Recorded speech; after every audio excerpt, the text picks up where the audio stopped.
So let's talk about a class name. Class name is obviously the name of the attribute, and it's okay, not as good as an ID, and use it only if you must. Sometimes it may be unique, sometimes it's not. That's for you to figure out whether it gives you a unique identifier.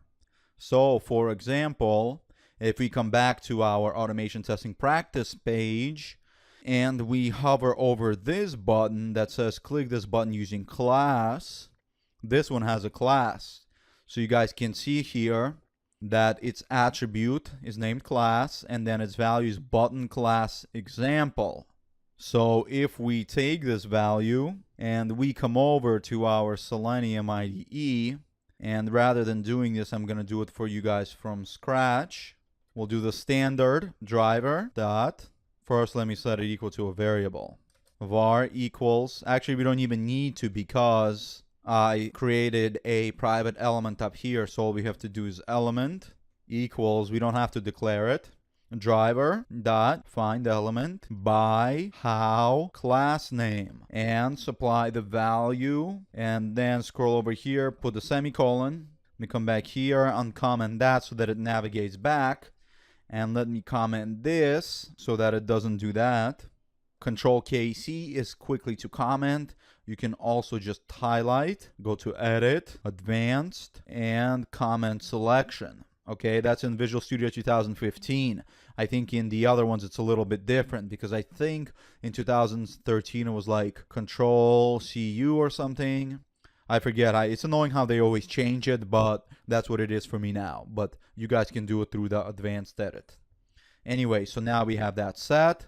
So if I run this, and actually let's do a debug. I'm going to do debug. Pulls up our unit test runner. Then it pulls up the browser. So now we're here. If we step over this, we're going to have our element stored. You guys can see we can look at it easily right here. That's why I like that two-line technique. You can see its size, tag name input, text doesn't have any text, whatever else.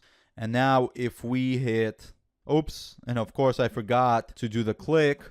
So one nice thing about Visual Studio is it allows you sometimes to edit on the fly in debugging mode. So if I do element.click, put that in there, so now it's going to click. And you see right now this arrow is pointing to this line. I can actually move it up one, like that. So now it's going to do this line instead. So I'm going to step over, and now it clicked, and check it out, button success.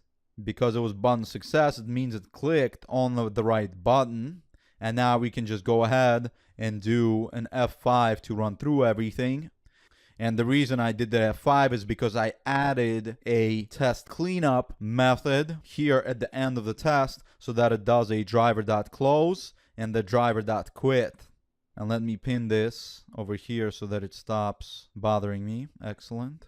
And so the driver.close and the driver.quit, you can see this one closes the current window, quitting the browser, and then the quit quits this driver, closing every associated window. Excellent. So I'm going to save that.